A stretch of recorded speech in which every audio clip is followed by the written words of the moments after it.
ഒരു മിനിറ്റ് ഇപ്പൊ മാഡം ഉദ്ദേശിച്ചത് പാസ്പോർട്ട് സൈസ് ഫോട്ടോ ആണെങ്കിൽ എന്റെ ബാഗിലുണ്ട്. എടുക്കണോ? താൻ ആളൊരു കുഴപ്പക്കാരനാണല്ലോ. ഞാൻ പറഞ്ഞ സത്യമാണ്. ഞാൻ പുതിയതായിട്ട് ജീപ്പ് ഓടിക്കാൻ വന്നതാണ്. എന്റെ അപ്പോയിന്റ്മെന്റോട് ഡ്രൈവറായിട്ട്. സോറി, ഞാനൊരു മെക്കാനിക്കൽ എഞ്ചിനീയർ കൂടെയാണ്. ആദ്യം വന്ന ജോലിക്ക് തന്നെ പോകണമെന്നുള്ളത് അമ്മയുടെ ആഗ്രഹമായിരുന്നു. എൻ്റെ അച്ഛനൊരു ഡ്രൈവറായിരുന്നു, ലോറി ഡ്രൈവർ. അച്ഛനിപ്പോ ഇല്ല, മരിച്ചുപോയി. താനിവിടെ നിൽക്ക്.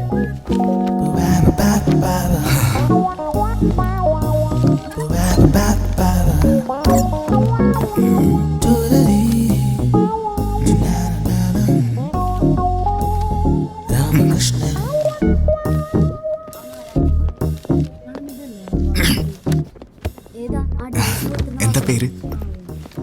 അന്നമ്മ. അന്നമ്മ. എൻ്റെ ക്ലാസ്സിൽ ഒരു അന്നമ്മ ഉണ്ടായിരുന്നു, അന്നമ്മ തോമസ്. ഞാൻ അവളെ അന്ന എന്നാ വിളിച്ചോണ്ടിരുന്നു. ഏതാണ്ട് തനിക്കിപ്പോ എന്താ വേണ്ടത്? വെള്ളം. ആ മുറി ചെല്ലുമ്പോ ശരിക്ക് വെള്ളം കുടിച്ചോളും. അരുന്ധതി വർമ്മ.